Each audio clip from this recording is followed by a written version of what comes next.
ये है talks news network और आप देख रहे हैं पॉलिटॉक्स, राजनीति का कच्चा चिट्ठा।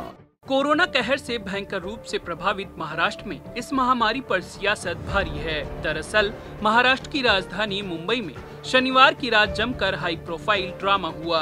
मुंबई पुलिस ने जीवन रक्षक दवा रेमडेसिविर के इंजेक्शन की कालाबाजारी के आरोप में एक कारोबारी को हिरासत में लेकर पूछताछ की। इस आरोपी कारोबारी के बचाव में भाजपा नेता और पूर्व मुख्यमंत्री देवेंद्र फडणवीस विलेपार्ले थाने पहुंच गए और पुलिस पर कारोबारी को नाजायज परेशान करने का आरोप लगाते हुए ठाकरे सरकार को घेरा, जिसके बाद महाराष्ट्र सरकार ने फडणवीस को आड़े हाथों लिया और कहा कि रात 11 बजे देवेंद्र फडणवीस और प्रवीण दरेकर और भाजपा के दूसरे नेता कारोबारी राजेश डोकानिया की वकालत क्यों कर रहे थे। इसी बीच शिवसेना के मुखपत्र सामना में बीजेपी पर ओछी राजनीति करने का आरोप लगाया है। शिवसेना ने सामना में लिखा है कि कोरोना के बढ़ते संक्रमण के बीच महाराष्ट्र को जीवन रक्षक औषधि रेमडेसिविर न मिल पाए, इसका पूरा प्रयास राज्य के भाजपाई नेता कर रहे हैं। विपक्ष के नेता देवेंद्र फडणवीस, प्रवीण दरेकर सहित पूरी भाजपा के इस खेल का कल फेस ऑफ हो गया, मतलब भाजपा के चेहरे से दिखावटी मुखौटा उतर गया। सामना में लिखा कि रेमडेसिविर औषधि को महाराष्ट्र सरकार की पहुंच से दूर रखने की विपक्षी साजिश का खुलासा उस समय हुआ जब मुंबई पुलिस ने शनिवार की शाम रेमडेसिविर इंजेक्शन का निर्माण करने वाली दवा कंपनी के प्रमुख को पूछताछ के लिए पुलिस थाने तलब कर लिया।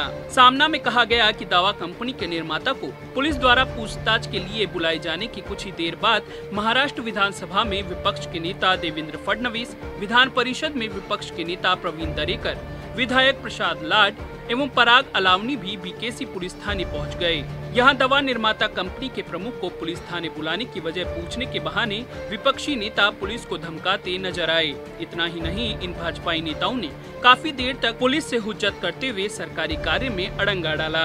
शिवसेना ने सामना में लिखा कि भाजपा की हमेशा से फितरत रही है कि वह मदद के नाम पर हमेशा अपनी राजनीति चमकाने का प्रयास करती रहती है, लेकिन दुर्भाग्यवश हर बार उसकी पोल खुल ही जाती है। बताया जा रहा है कि इससे पहले प्रवीण दरेकर दवा कंपनी के निदेशक से दमन में भी जाकर मिले थे। उस समय उन्होंने 50,000 इंजेक्शन का ऑर्डर दिया था। सामना में लिखा कि फडणवीस व उनके सहयोगियों ने उस वक्त रेमडेसिविर इंजेक्शन में से कुछ महाराष्ट्र के मरीजों के इलाज के लिए राज्य सरकार को देने की चैरिटी के बहाने महाराष्ट्र की अघाड़ी सरकार को बदनाम करने और अपनी राजनीति चमकाने की योजना बनाई थी। दवा कंपनी के निदेशक को पुलिस थाने बुलाई जाते ही विपक्षी नेताओं को उनकी पोल खुलने का डर सताने लगा और वे पुलिस थाने पहुंच गए। पुलिस ने दवा कंपनी के निदेशक को बुलाए जाने की वजह फडणवीस और दूसरे भाजपाई नेताओं को बताई तथा पूछताछ के बाद दवा कंपनी के निदेशक को छोड़ भी दिया।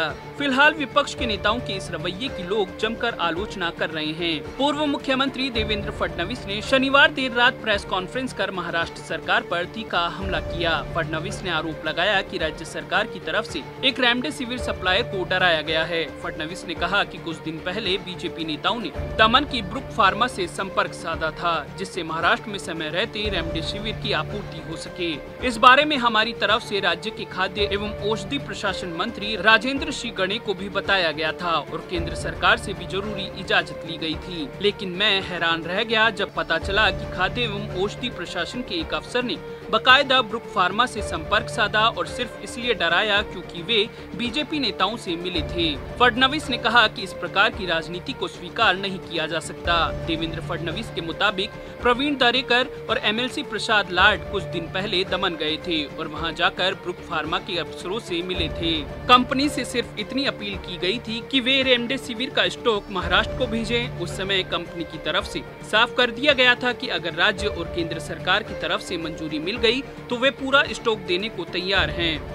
फडणवीस ने कहा कि इस मामले में हम किसी भी तरह की जांच के लिए तैयार हैं। वहीं महाराष्ट्र सरकार के मंत्री नवाब मलिक ने कहा कि रात 11 बजे देवेंद्र फडणवीस और प्रवीण दरेकर और भाजपा के दूसरे नेता कारोबारी राजेश डोकानिया की वकालत क्यों कर रहे थे, इसका खुलासा बीजेपी को करना चाहिए। मलिक ने कहा कि पुलिस महाराष्ट्र के भले के लिए काम कर रही है, उसे रेमडेसिविर के स्टॉक की जानकारी मिली थी।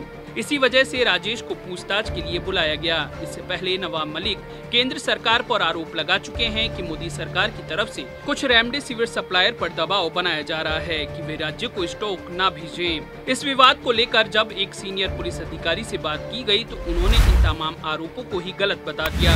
पुलिस की माने तो फार्मा कंपनी के डायरेक्टर से सिर्फ स्टॉक के सिलसिले में पूछताछ हुई थी। जानकार सूत्रों के मुताबिक पुलिस ने इस मामले में 4.25 करोड़ रुपए की रेमडेसिविर भी जब्त की है। बहरहाल करीब 1 घंटे तक पुलिस स्टेशन में रहने के बाद बाहर निकले देवेंद्र फडणवीस ने कहा, महाराष्ट्र की महाविकास आघाड़ी सरकार ने अचानक रात 9 बजे ब्रक फार्मा के एक अधिकारी को हिरासत में ले लिया। यह बहुत ही शर्मनाक घटना है। बताया जा रहा है कि फडणवीस ने रेमडेसिविर के इंजेक्शन स्टोर किए जाने से इनकार नहीं किया, लेकिन कहा कि वे इसे राज्य सरकार को ही देने वाले थे।